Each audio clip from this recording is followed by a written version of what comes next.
우리 옆 사람과 인사하시겠습니다. 당신이 잘 돼야 내가 잘 됩니다. 인사하시겠습니다. 늘 잘 되게 하신 하나님의 은혜 누리시기를 주님의 이름으로 축복합니다. 어느 드라마 대사 중에 이런 대사가 있었다고 합니다. 아름다움이 죄라면 당신은 사형입니다. 이런 말 했다고 합니다.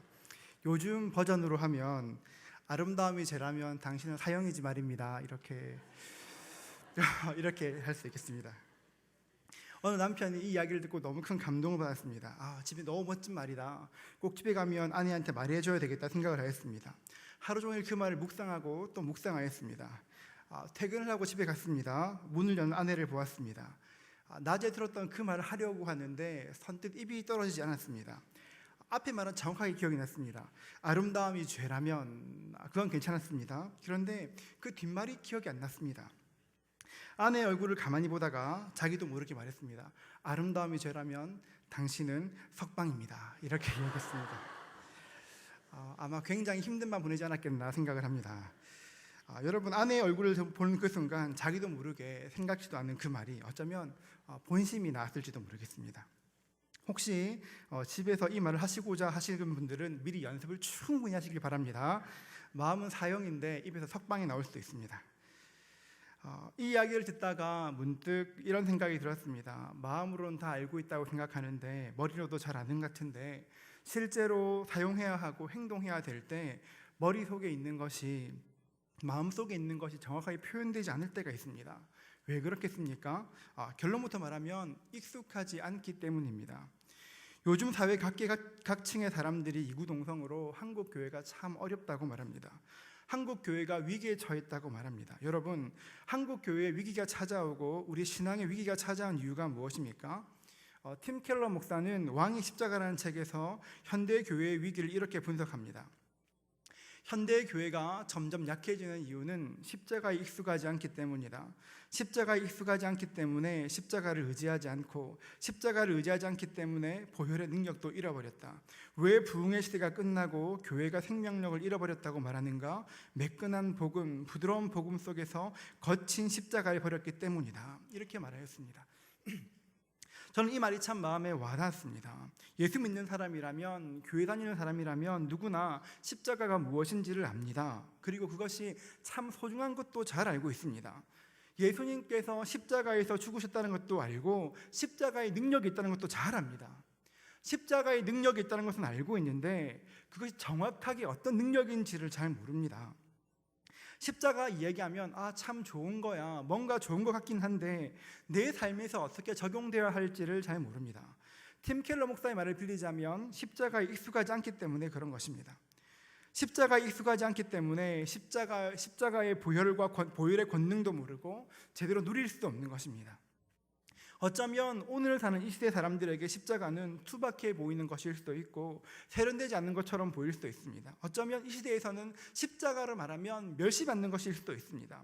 그러나 기독교 역사를 보면 수많은 믿음의 선배들이 예수님의 그 십자가 붙들고 세상에서 승리하였습니다. 험한 세상에서 아무리 세상이 험하다 할지라도 그 십자가 붙들고 믿음을 지켜내었던 것입니다. 예수님의 십자가와 보혈은 정말로 대단한 것입니다. 그렇다면 예수님의 십자가와 보혈에는 어떤 능력이 있겠습니까? 오늘 말씀을 통해 세 가지로 한번 살펴보겠습니다. 예수님의 십자가와 보혈에는 첫 번째로 죄사함의 능력이 있습니다. 오늘 본문 히브리서 9장 22절 같이 한번 더 읽겠습니다. 율법을 따라 거의 모든 물건이 피로써 정결하게 되나니 피 흘림이 없은즉 사함이 없느니라. 십자가의 능력 중에서 가장 위대한 능력이 있다면 죄사함의 능력인 것입니다. 여러분, 죄는 추상적인 것이 아닙니다. 죄는 실제적이고 정말 무서운 것입니다. 마귀가 우리 삶에 찾아와서 도둑질하고 죽이고 멸망시키는 근거가 무엇입니까? 죄입니다. 우리가 죄를 지으면 그 죄를 타고 들어와서 마귀가 우리를 공격하는 것입니다. 여러분, 인간의 죄가 어떻게 시작되었습니까? 아담과 하와의 범죄로 시작되었습니다. 아담과 하와가 하나님의 명령에 불순종하고 선악과를 따먹은 그 순간부터 죄가 들어왔습니다. 그때부터 지금까지 모든 사람들은 죄 가운데 태어나서 죄 가운데 살다가 죄 가운데 죽어야 하는 운명 가운데 있는 것입니다. 시편 51편 5절도 말합니다. 내가 죄악 중에서 출생하였으며 어머니가 죄 중에서 나를 잉태하였도다. 여러분, 죄는 정말 무서운 것이고 이 땅 누구도 내 힘으로는 그 죄의 권세에서 벗어날 수가 없는 것입니다. 최근에 기독교 영성사라는 책을 읽는 중에 초대교회의 위대한 교부였던 오리겐에 관한 글을 읽었습니다. 오리겐은 초대교회의 교부이고 예수님에 대해 가장 많은 책을 지은 사람 중에 한 명입니다. 오리겐의 소망이 있다면 늘 예수님을 깊이 묵상하고 예수님 닮는 것이 평생의 소원이었습니다. 거룩하게 살고 싶었습니다. 그러나 때로 불같은 정욕이 일어나면 견딜 수가 없었습니다. 어느 날 마태복음 18장 9절을 읽었습니다. 만일 내 눈이 너를 범죄하게 하거든 빼어버리라. 한 눈으로 영생에 들어가는 것이 두 눈을 가지고 지옥불에 던져지는 것보다 나으니라. 이 말씀 읽는 중에 결단하였습니다. 자꾸 내가 이런 육신의 정욕 때문에 고통받느니 차라리 거세하겠다 생각하였습니다. 그리고 정말 스스로 거세하였습니다. 그러고 나서 자신이 생각하기를 이제 정욕에서 자유로울 것이라 생각하였습니다.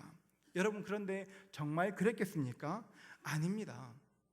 극한의 결단까지 했지만 마음의 정욕은 사라지지가 않았습니다. 여러분, 얼마나 대단한 열심입니까? 하나님을 더 잘 섬기고 싶은 그 마음 하나로, 그 열심 때문에 죄에 대해서 승리하고 싶은 그 간절함으로 이렇게 결단할 수 있는 사람이 과연 얼마나 되겠습니까?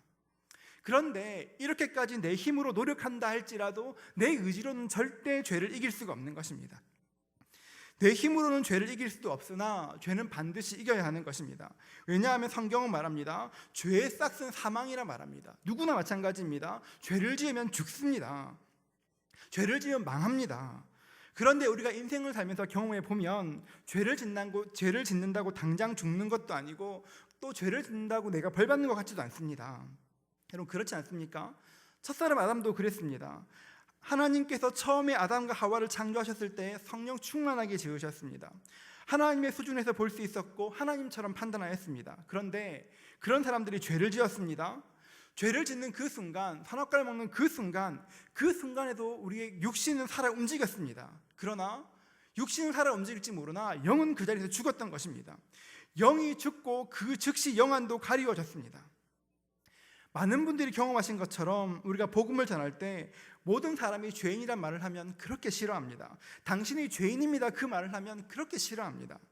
내가 죄인이면 당신이 얼마나 깨끗하기 때문에 그런 말 하냐고 오히려 반문합니다. 사람들은 자신이 죄인이라는 것을 인정하지 않습니다. 죄의 독이 결국 당신을 죽이고 결국 망한다고 말해도 듣지 않습니다. 여러분, 왜 그렇습니까? 영이 죽어서 그런 것입니다. 영이 죽고 영안이 가리워졌기 때문에 아무리 당신의 죄가 당신을 죽이고 망한다고 말해도 듣지 못하는 것입니다.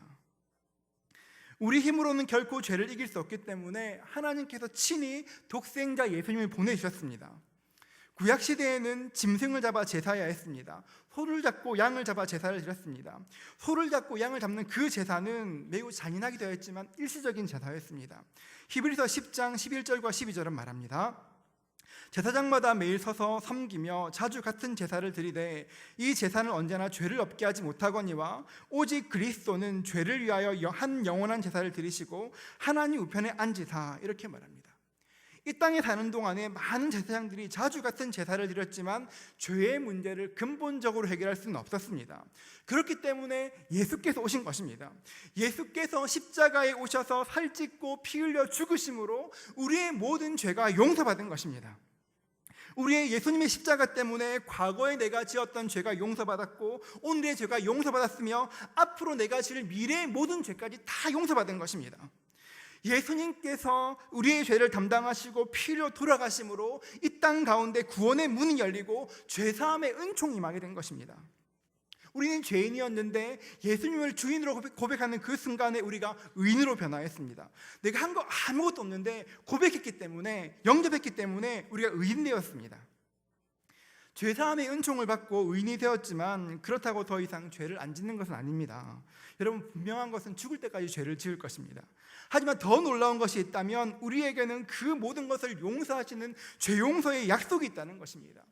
요한 1서 1장 9절은 말합니다. 만일 우리가 우리 죄를 자백하면 그는 미쁘시고 의로우사 우리 죄를 사하시며 우리를 모든 불의에서 깨끗하게 하실 것이요, 우리가 어떤 죄를 짓는다 할지라도 예수의 보혈을 의지하고 십자가 나가기만 하면 내 어떤 죄라 할지라도 용서받고 그 죄가 뿜는 죄의 독도 무력해지는 것입니다. 여러분, 그렇기 때문에 우리 성도들에게 십자가만큼 중요한 것이 없는 것입니다. 마취제인 클로로폼을 발명한 유명한 과학자 제임스 심슨이 병들어 세상을 떠나게 되었습니다. 친척들과 동료들이 모였을 때 한 사람이 물었습니다. 심슨경, 당신이 이때까지 발견한 것 중에서 가장 위대한 것이 무엇입니까? 아마도 사람들은 나는 클로로폼 마취제가 제일 좋았습니다, 그런 답을 예상했을 것입니다. 그렇게 말하면 칭찬해 주려고 했을 것입니다. 정말 대단하다고 그렇게 말하려고 했을 것입니다. 그런데 심슨경은 전혀 생각지 못한 말을 하였습니다. 우리 함께 한번 읽어보겠습니다. 나에게 가장 위대한 발견은 내가 죄 많은 죄인이라는 사실과 십자가에 피 흘려 돌아가신 예수 그리스도께서 죄인들의 구주시며 또한 나의 구주시라는 것입니다. 아멘. 그렇습니다. 그가 마지막 순간 고백한 것이 무엇입니까? 내가 유명하게 한 그 마취제를 말한 것이 아닙니다. 나에게 가장 큰 발견이 있다면 내가 죄인이라는 것과 십자가에 피 흘려 돌아가신 예수께서 죄인들의 구주시고 또 내 구주시라는 것입니다. 사랑하는 성도 여러분, 예수님의 피가 우리의 죄를 용서하시고 예수님의 피가 우리 모든 죄에서 승리하게 하시는 것입니다. 사랑하는 성도 여러분, 날마다 예수님의 보혈만 더욱더 의지하실 수 있기를 주님의 이름으로 축복합니다. 십자가와 보혈에는 두 번째로 치료의 능력이 있습니다. 이사야 53장 5절은 말합니다. 그가 찔림은 우리의 허물 때문이요 그가 상함은 우리의 죄악 때문이라. 그가 징계를 받음으로 우리는 평화를 누리고 그가 채찍에 맞음으로 우리는 나음을 받았도다. 여러분, 얼마나 놀라운 말씀입니까? 예수님께서 맞으신 채찍은 일반 채찍이 아닙니다. 끝에 새 갈고리가 달려있어서 때리면 갈고리에 찍혀서 살점이 찢어나가는 그런 채찍이었습니다. 한 대 한 대 맞으실 때마다 채찍은 살을 파고들어 살점을 뜯었습니다. 예수님께서 채찍에 맞으시면서 수없는 많은 피를 흘리셨습니다. 여러분, 그런데 놀랍게도 예수님께서 흘리신 그 피에 우리 마음의 병을 고치는 능력이 있고 우리 육신의 병을 고치는 능력이 있는 것입니다. 이 땅에 많은 사람들이 마음의 상처, 병을 안고 살아갑니다. 슬픔과 낭망, 분노의 상처 때문에 수없이 많은 사람들이 우울증에 빠져 있습니다. 국민권익위원회의 2013년 통계를 보면 우리나라 국민 7명 중에 1명은 우울증 증세가 있다고 합니다. 7명 중에 1명이 우울증으로 고통받습니다. 심지어 자살하기까지도 합니다. 우울증을 치료하기 위해서 약을 사용하지만 그것만 의지하는 것이 참 길고 어려운 것입니다. 좋은 의사와 좋은 약은 하나님의 큰 은총입니다. 그러나 근원적인 치료가 있다면 그것은 예수님께서 하시는 것입니다. 예수님의 보혈이 임하기 시작할 때에 마음의 병을 고치십니다. 여러분, 살펴보면 지금처럼 중독이 많은 때가 없습니다. 알코올 중독, 도박 중독, 마약 중독, 인터넷 중독, 쇼핑 중독, 성 중독, 수도 없이 많은 중독들이 있습니다. 수많은 중독들이 있고 많은 사람이 고통받습니다. 벗어나고 싶은데 벗어나지를 못합니다. 중독에서 치유되는 것이 굉장히 어렵습니다. 홍콩에서 사역하시는 사역자 중에서 제키 프린저라는 분이 계십니다. 이분은 마약 재활센터인 세인트 스테판 소사이어티를 운영하고 있습니다. 이분이 지은 책 중에 추룡이라는 책이 있는데 참 좋은 책입니다. 홍콩 정부에서 운영하는 마약 재활센터의 재활률은 약 4.8%입니다. 여러분, 4.8% 얼마 안 되는 것 같지만 꽤 높은 비율입니다. 그런데 제키 프린저가 사역하는 스테판 소사이어티의 재활률은 18.2%, 5배가 넘습니다. 전 세계 마약 재활센터 중에서 가장 높은 재활률입니다. 어떤 비결이 있길래 그렇게 할 수가 있겠습니까? 놀랍게도 그 비결이 보혈의 능력인 것입니다. 마약을 끊을 때 가장 힘든 것이 금단 증상입니다.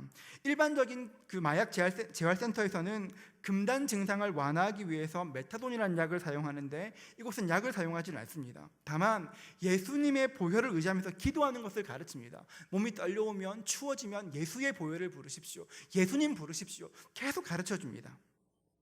나중에 금단 현상이 옵니다. 마약을 끊고 금단 증상이 와서 몸이 떨리고 환각 증상이 일어날 때 필사적으로 사람들이 주의 보혈을 의지하고 예수님을 찾으면서 기도하고 찬송합니다. 주님, 나를 도와달라고 간절히 부르짖습니다.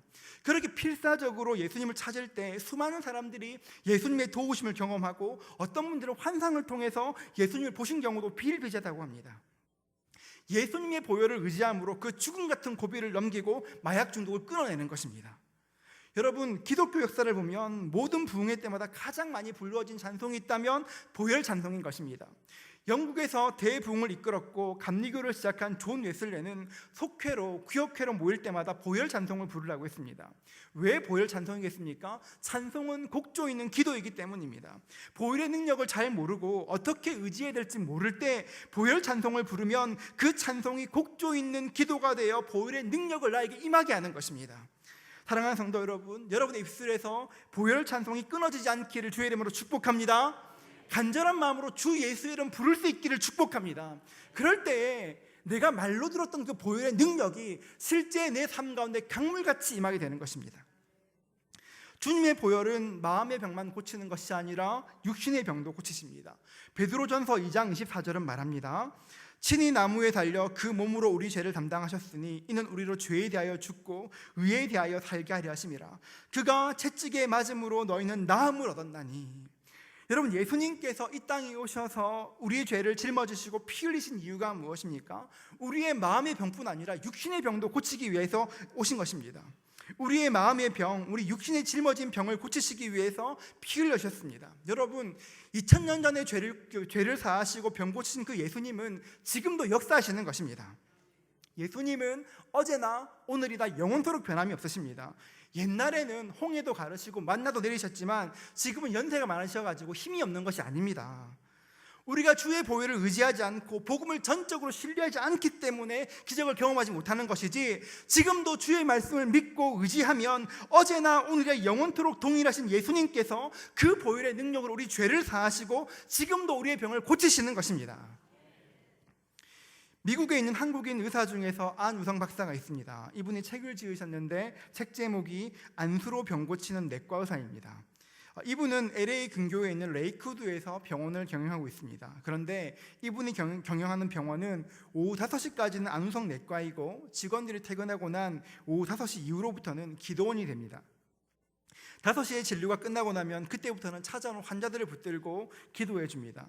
그런데 어느 날 저녁 한 6시쯤 되었을 때에 62 대신 대장암 말기의 환자가 찾아왔습니다.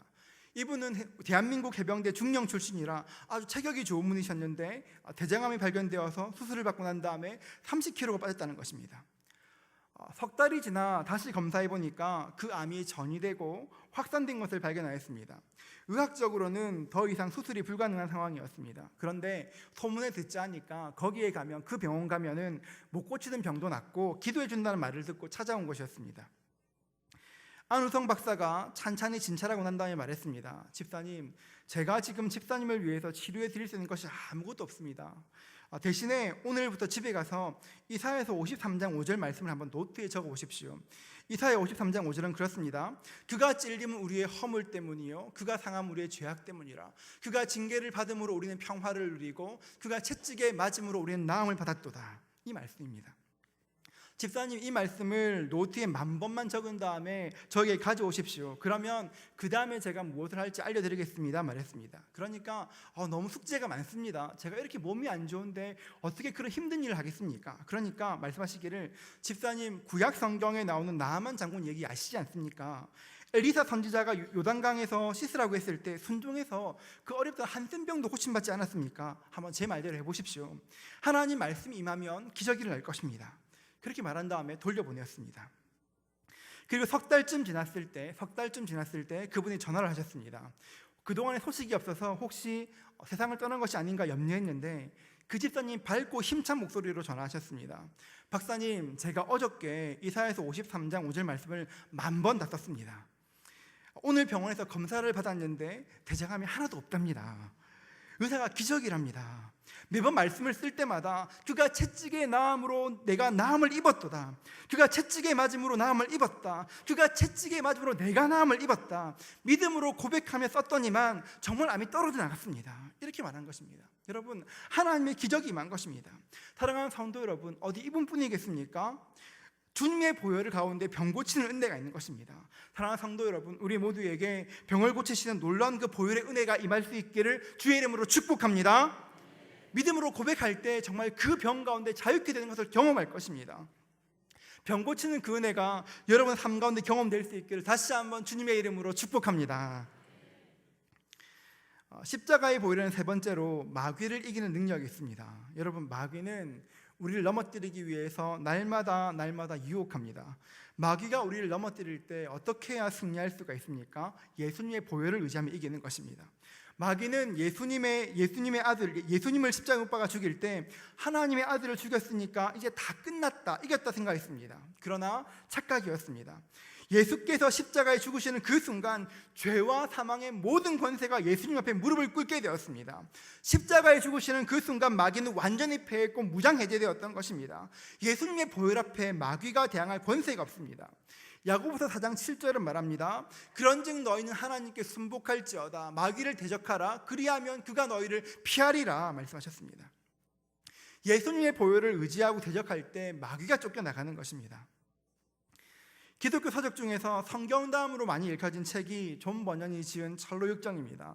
철로역정은 우리 성도들이 천국으로 가는 그 여정을 묘사한 책입니다. 주인공인 크리스천이 천국을 향해서 가고 있는데 어느 계곡 앞에 도착하였습니다. 그러자 계곡에서 사람들이 막 뛰어나면서 말하였습니다. 여기 갈 수 없습니다. 가면 안 됩니다. 말하였습니다. 여기 들어가면 사자가 있습니다. 들어가면 잡혀 먹습니다. 하지만 반드시 그 계곡을 지나가야 되기 때문에 쭈뼛쭈뼛거리면서 안쪽으로 들어갔습니다. 안으로 들어가자마자 으르렁거리면서 울부짖는 사자의 소리가 들려왔습니다. 머리가 쭈뼛서고 식은땀이 막 흘러내렸습니다. 그런데 뭔가 이상했습니다. 양옆의 사자들이 으르렁거리긴 하는데 다가오지는 못하고 있었습니다. 용기를 내어 한 발 더 가보니까 모든 사자들이 쇠사슬에 묶여 있었습니다. 소리만 요란하지 곁으로 올 수 없던 사자였던 것입니다. 겉으로 보기에는 무시무시하지만 그냥 한가운데로 지나면 되는 것이었습니다. 여러분, 이것이 무엇인지 아십니까? 이것이 우리가 살고 있는 이 땅의 영적인 전쟁의 현실을 보여주는 것입니다.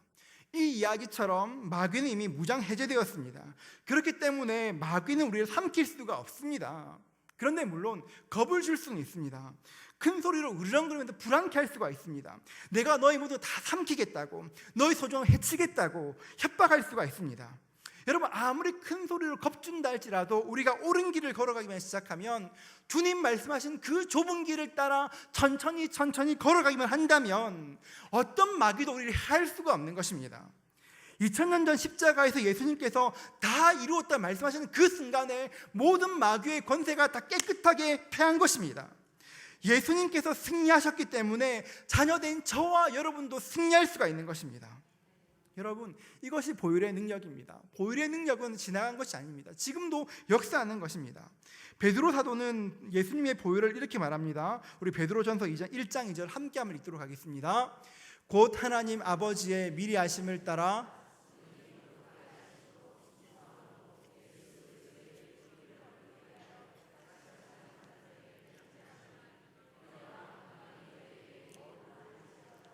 베드로가 우리 성도들을 왜 불렀다고 얘기합니까? 예수 그리스도의 핏부림을 얻기 위하여. 여러분, 우리가 교회 다니면서 반드시 알아야 되는 것입니다. 베드로가 우리 설명하기를 그리스도의 핏부림을 얻기 위하여, 예수님의 거룩한 핏부림을 얻기 위해서 우리를 부르셨다고 말합니다. 그렇기 때문에 우리 모든 성도들은 보혈의 능력을 알아야 하고 그 보혈의 능력을 붙들어야 하는 것입니다. 십자가에서 흘리신 예수님의 피, 그 거룩한 보혈에서 우리의 믿음이 시작되는 것입니다. 예수님의 그 보혈을 의지할 때 우리 믿음이 자라나는 것입니다. 우리의 예수님 보혈을 그 의지할 때에 영적인 승리가 무엇인지를 경험할 수가 있는 것입니다. 오랜 기간 교회를 다녔습니다. 그런데 여전히 영적으로 무기력합니다. 오랜 시간 예수를 믿어왔습니다. 그런데 여전히 공격하면 넘어지고 쓰러집니다. 왜 그렇습니까? 내 가운데 있는 예수의 그 거룩한 핏부림을 모르기 때문에 그런 것입니다. 악한 마귀가 공격할 때에 예수의 이름을 명하노니 내 가운데 있는 그런 나를 공격하는 것들을 떠나갈지어다 선포할 수가 있고 예수의 보혈을 사용하면 되는 것인데, 모르기 때문에 넘어지고 쓰러지는 것입니다. 사랑하는 성도 여러분, 예수의 보혈을 의지할 때 영적인 승리의 기쁨을 맛보아 알 수 있고, 장차 우리의 삶의 마지막 그 순간이 올 때 하나님 나라로 인도받는 그 은혜가 임하는 것입니다. 여러분, 마지막 순간 눈 감을 때에 우리가 천국으로 인도받는 것은 참으로 영광스러운 것이고 마귀의 권세에서 승리했음을 보여주는 완벽한 증거가 되는 것입니다. 한 선교사님이 아프리카에서 복음을 증거하시다가 그를 전혀 읽지 못하는 원주민을 만났습니다. 그분을 전도하기 위해서 색종이로 전도 카드를 만들었습니다. 그리고 할아버지께 전도하였습니다. 할아버지, 제가 색종이를 가지고 왔는데요, 검은색이 있습니다. 이 검은색은 우리의 죄를 상징합니다. 모든 사람이 다 죄를 지었습니다. 죄 가운데 살다가 죽기 때문에 지옥으로 갈 수밖에 없습니다. 이 말을 들은 할아버지가 눈을 크게 뜨고서는 그럼 내가 어떻게 해야 그 죄에서 노인받을 수가 있습니까? 물었습니다. 말했습니다. 여기 빨간색이 있는데요, 빨간색은 예수님의 보혈을 상징합니다. 예수님의 피를, 주의 보혈을 의지하기만 하면 죄 사함 받고 구원받습니다. 할아버지 예수 믿으시겠습니까? 그러니까 할아버지가 고개를 끄덕끄덕 했습니다. 그리고 질문하였습니다. 예수를 믿고 나면 나는 어떻게 됩니까? 여기 흰 종이가 보이시지요? 예수의 피가 우리의 모든 죄를 깨끗하게 씻어서 이렇게 희게 되는 것입니다.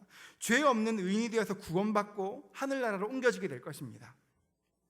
예수를 믿고 난 다음에 이 녹색이 있는데 믿음의 성장입니다. 날마다 말씀을 먹고 기도해서 믿음이 자라면 마지막 장을 탁 펴면서 황금색이 있습니다. 이것은 예수를 믿고 난 다음에 우리가 갈 천국을 보여주는 것입니다. 천국 가면 황금으로 깔린 길을 다니면서 하나님을 찬양할 것입니다. 그 할아버지가 아멘 아멘 하고 영접하였습니다.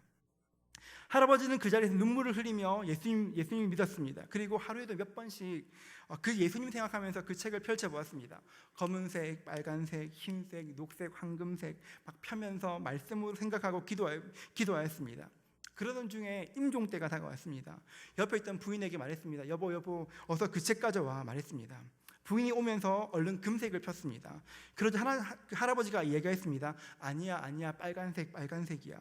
할아버지는 그 빨간색을 가슴에 끌어안고 예수의 피를 부르다가 조용히 주님께 부름받아 천국으로 갔던 것입니다. 여러분, 예수의 보혈만이 마귀의 모든 권세를 깨뜨리는 능력이 되고 예수님의 보혈만이 우리를 천국에서, 이 땅에서 천국으로 주님께로 인도할 수가 있는 것입니다. 이제 말씀을 정리하겠습니다. 사랑하는 성도 여러분, 여러분에게 십자가와 보혈은 무엇입니까? 누군가는 십자가와 보혈을 말하면 미신적인 것이라고 이야기합니다.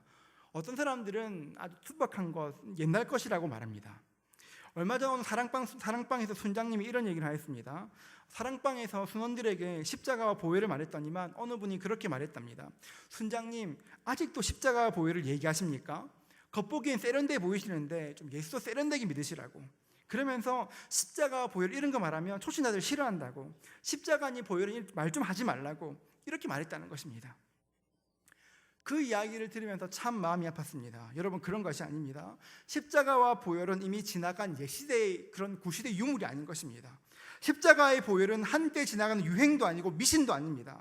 십자가와 보혈 말고는 우리가 구원받을 다른 길이, 다른 방법이 없는 것입니다. 죄사함 받는 유일한 길이 예수의 십자가와 보혈이고, 모든 질병에서 고침받는 것도 예수의 보혈의 능력이고, 마귀를 이기는 유일한 힘도 예수의 십자가와 보혈밖에 없는 것입니다. 사랑하는 성도 여러분, 주의 보혈의 능력이 있습니다. 날마다 그 보혈을 의지할 수 있기를 주님의 이름으로 축복합니다. 십자가와 보혈을 의지할 때 죄사함의 은혜가 임하고, 십자가의 보혈을 의지할 때 병고침의 은혜가 있고, 마지막 순간에 마귀의 권세를 다 깨고 주님 앞에 서게 되는 그 놀라운 일이 있게 될 것입니다. 사랑하는 성도 여러분, 예수님의 십자가와 보혈을 옛날 것으로 생각하지 마십시오. 이번 주간이 고난주간입니다.